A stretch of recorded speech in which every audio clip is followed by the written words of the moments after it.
آپ دیکھ رہے ہیں ایون مشاعرہ میڈیا پر۔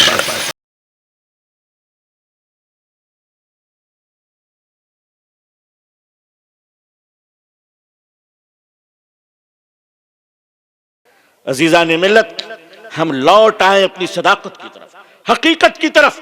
اونچے خواب اور ایک عجب مزاج ہمارا پڑ چکا ہے پولیٹیکل لوگوں کے پیچھے اپنی شان کو سمجھنا کہ اگر اس کے پیچھے ہم چلے، اس کے ساتھ تصویریں آ گئی، اگر وہ ہمارے بیٹے کی شادی میں آ گئے، بیٹی کی شادی میں آ گئے تو ہم بہت بڑا انسان بن گئے۔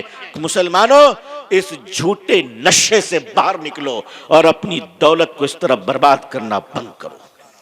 10 گاڑیاں لے کر گھومنا اور اپنی واہوائی دکھانا اور بندوقیں چلانا اور پڑوسیوں پر ظلم کرنا اور اپنے بھائیوں کو غلط مقدمات میں پھنسانا اور اپنی دولت کے بلبوتے پر غرور دکھانا اور اپنے اونچے مکانات کو بنا کر چھوٹے چھوٹے مکانات کو ذلیل کرنا، اگر ایسا کرو گے تو یاد رکھیے گا پھر اللہ تعالیٰ ایسے لوگوں کو آپ پر مسلط کرے گا جو رشوت کے نام پر روزانہ آپ سے لاکھوں روپے وصول لیا کرے گا۔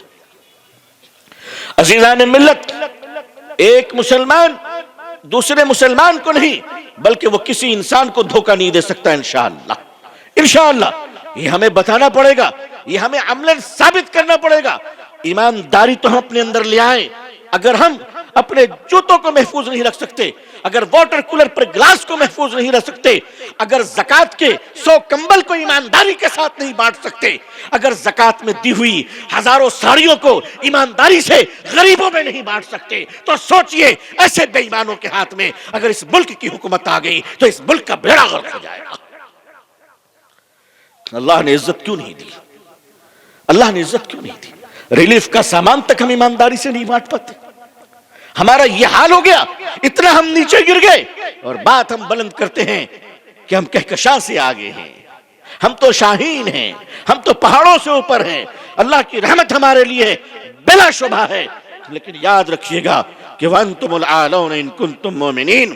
اللہ تعالیٰ نے الیکشن جیتنے پر عزت کا وعدہ نہیں کیا ہے بلکہ مومن بننے پر اللہ نے عزت کا وعدہ فرمایا ہے۔ میں اپنی قوم کے لوگوں کو آواز دیتا ہوں کہ آئیے اور اس ملک کو اپنے کریکٹر اور بیہیویئر سے ہم دوبارہ جیت لیں انشاءاللہ انشاءاللہ۔ آپ یقین مانیے مسلمانوں کی زبان سے اس ملک کو بہت تکلیف ہے، بہت تکلیف ہے۔ دوسروں کی زبان کا ہم مقابلہ نہیں کر سکتے، یہ اگزامپل نہیں دیکھ سکتے کہ اور بھی لوگ گالیاں دیتے ہیں کنتم خیر امۃ اخرجت للناس میں، اور تم میں کوئی فرق نہیں ہے۔ آپ تو نمونہ حیات ہیں، آپ تو حضور صلی اللہ علیہ وسلم کے امت میں ایک بہترین لوگ ہیں جن کو اللہ تعالیٰ نے خرابیوں سے روکنے اور بھلائیوں کا حکم کرنے کے لیے اللہ نے نکالا ہے، دوڑایا ہے، چلایا ہے، بنایا ہے۔ ہماری زبانیں کہاں چلی گئی؟ بات بات پر مسلم جوانوں کے زبانوں سے گالیاں نکلتی ہے۔ یہ دلی آپ چلے جائیں، پرانی دلی، وہ جامع مسجد ماشاءاللہ کیا شان ہوا کرتی تھی اس کی۔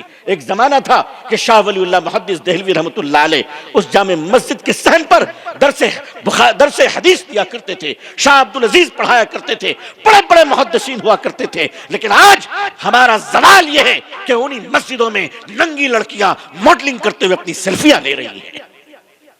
آپ کو حکومت نے مجبور کیا، یہ گندگی کرنے پر گندے ہم خود بن چکے ہیں۔ عزیزان ملت، آج اسی پرانی دلی جامع مسجد کے علاقوں میں جائیے، میری قوم کے لوگوں، دلی والوں، تمہیں بھی سوچنا چاہیے کہ جس جگہ پہ بڑے بڑے محدثین نے تمہیں درس حدیث دیے تھے، آج وہاں 6-6 سال کے بچے بازاروں میں بیٹھ کر کچی کچی گالیاں دے رہے ہیں۔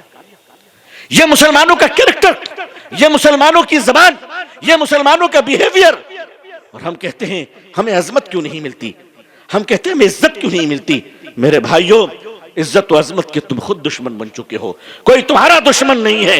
یہ جتنے دشمن نظر آ رہے، مجھے تو لگتا ہے یہ دوا لگا کر بینڈیج کر رہے ہیں بیچارے، دشمنی تو ہم نے خود کر رکھی ہے اپنے ساتھ، اپنے آپ کو زخمی کر رکھا ہے۔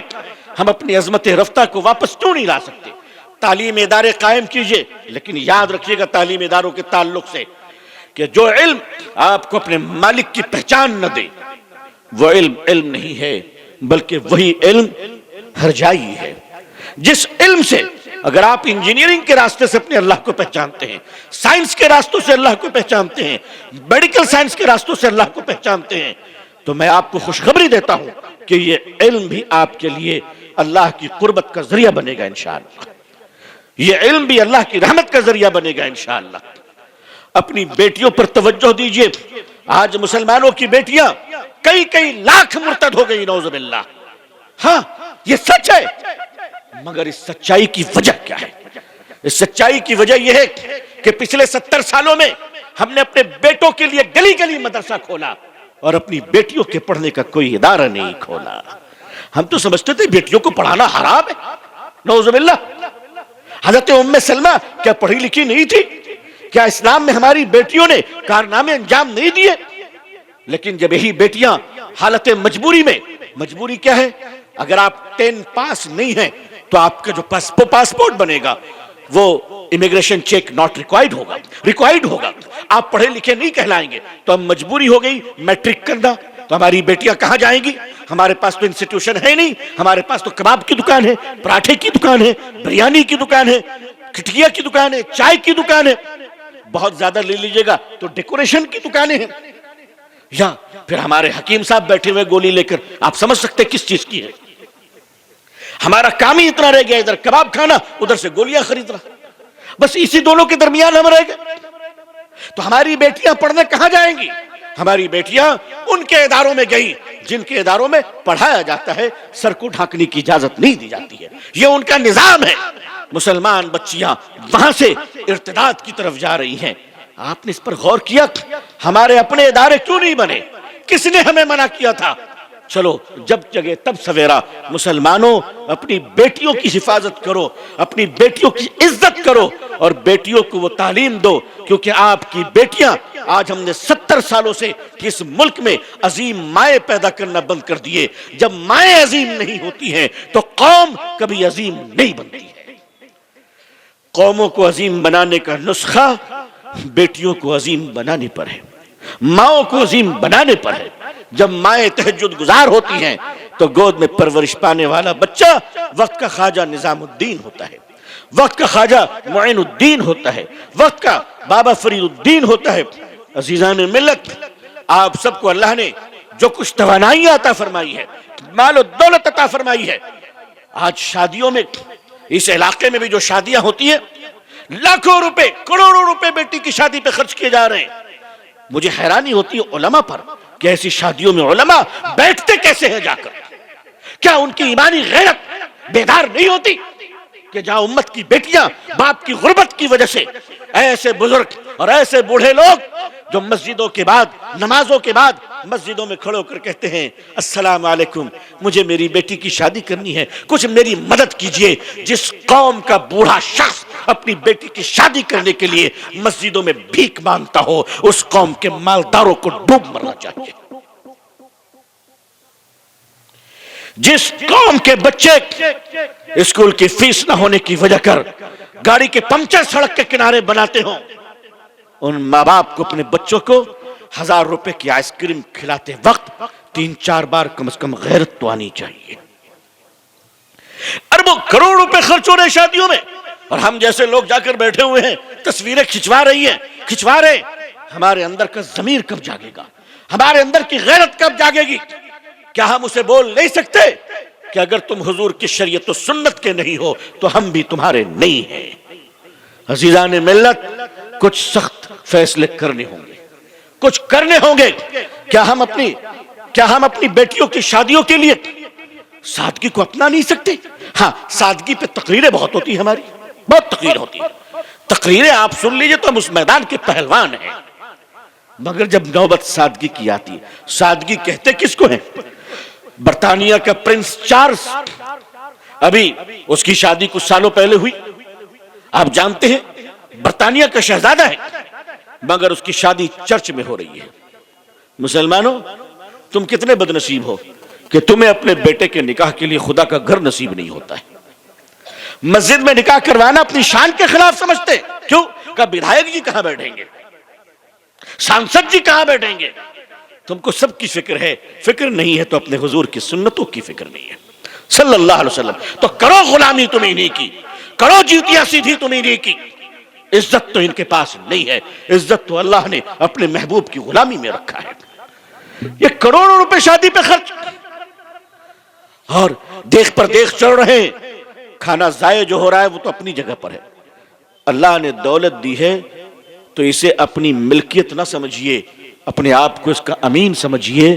مال تو اللہ کا ہے، اس کا حساب آپ کو دینا پڑے گا. اپنے مالوں کو اس طرح خرچ کیجئے کہ وہ مانوتا کے سمان اور ادھار کے لیے کام کرے. اور صرف مسلمان نہیں بلکہ سارے جگت کے انسان، چاہے مسلمان بھائی ہو، ہندو بھائی ہو، دیش ہو، پڑوسی ہو، ہم سب کے کام کیسے آ سکے. مسلمانوں یہ ایجنڈا آج سے بنائیے، اس لیے کہ محبت اس دنیا کا سب سے خوبصورت پودا محبت ہے، اور محبت کے پودے زمین پر نہیں انسان کے دلوں میں اگا کرتے ہیں. آئیے ہم سب اپنے آپ کو دوبارہ اپنا ریویو کریں کہ ہم کس راستے پر جا رہے ہیں. دکھاوے کی زندگی سے ہم باز آ جائیں انشاءاللہ. دوسری چیز، اللہ تعالی ہماری زبانوں کو سچی اور میٹھی بنا دے. اللہ تعالی ہمیں بہتر اخلاق کا مالک بنائے. واقعتاً مسلمانوں کے اخلاق بہت گر گئے، بہت گر گئے. پڑھے لکھے دینداروں کے اخلاق سے طبیعت اوب جاتی ہے کہ اللہ قرض لینے کے بعد دینے کا نام نہیں لیتے، بلکہ بعض تو بیچارے جنہوں نے پیسے دیا ہے وہ شرم کی وجہ سے مسجد بدل دیتے ہیں، اس لیے کہ جس نے لیا ہے وہ بے شرم تو وقت پر آ جاتا ہے، اسے کوئی فرق نہیں پڑتا، کوئی فرق نہیں پڑتا. بھائیوں، دوسروں کی امانتیں لوٹا دو اس سے پہلے کہ تم لوٹ جاؤ اللہ کی طرف. اس کی فکر کرو. آپ ابھی مجھ سے پہلے مفتی راشد صاحب نے بیٹیوں کے حصے کی بات کی. ہم لوگ تو بیٹیوں کو اولاد سمجھتے ہیں مگر حقدار نہیں سمجھتے. جو آدمی اپنی بیٹی کا حصہ نہیں دیتا ہے وہ تہجد پڑھنے کے باوجود ڈکیت ہے، وہ ڈکیت ہے، ڈاکو ہے، ڈاکو. وہ طواف کر رہا ہے مگر ڈاکو طواف کر رہا ہے، جس نے اپنی بہن کا حق مارا ہے، اپنی بیٹی کا حق مارا ہے، اپنی بیوی کا حق مارا ہے. اللہ تعالی ہمیں اپنی بہن، بیٹی، بیوی اور ماں کا حق ادا کرنے کی توفیق عطا فرمائے. اس کی فکر کیجئے. علماء ماشاءاللہ ہمارے مدارس سے بہت فارغ ہو رہے ہیں، سالانہ 1 لاکھ علماء فارغ ہو رہے ہیں. دعا کیجئے کہ اللہ ان علماء کی تربیت کا بھی نظم فرما دے تاکہ یہ ایسے بن کر نکلے کہ ان کو دیکھنے کے بعد دوسروں کا ایمان تازہ ہو جائے انشاءاللہ. ابھی ذرا ایمان میں تھوڑی گڑبڑی ہو جا رہی ہے، اس لیے اس کا تازہ کرنے کے لیے ان کی تربیت ہونی ضروری ہے. اللہ اس ملک کے مدرسوں کو اسلام کی نشت ثانیہ کے لیے دوبارہ مثالی بنا دے. آمین. اللہ اس ملک میں اہل اللہ اور اکابرین اور اللہ تعالیٰ ان کے صدقے ہم جیسے گنہگاروں کے بھی ایمان، جان، مال، عزت، آبرو کی حفاظت فرمائے. اللہ بیت العلوم، مدرسہ اسلامیہ عربیہ بیت العلوم اور ان جیسے ان تمام مدرسوں میں کہ جہاں اللہ کا نام زندہ کیا جاتا ہے، طلبہ کی تربیت دی جاتی ہے اور اللہ کے سامنے رونے کا مزاج بنایا جاتا ہے، اللہ ان تمام اداروں کو محفوظ و مامون رکھے اور اللہ تعالیٰ ہم سب کو اپنی یاد اور معرفت نصیب فرمائے، اپنی رضا نصیب فرمائے. آمین یا رب العالمین. اللہ سے دعا ہے کہ اللہ تعالیٰ اس ملک میں اور پوری دنیا میں ہم سب کو اسلام کی عزت دیکھنا نصیب فرمائے. اقوام عالم اور اہل ہندوستان کے دلوں میں اللہ اسلام کی محبت، عظمت اور مسلمانوں کی عزت اللہ قائم و دائم فرمائے. آمین یا رب العالمین. آخر دعوانا الحمد للہ رب العالمین. والسلام علیکم ورحمۃ اللہ وبرکاتہ.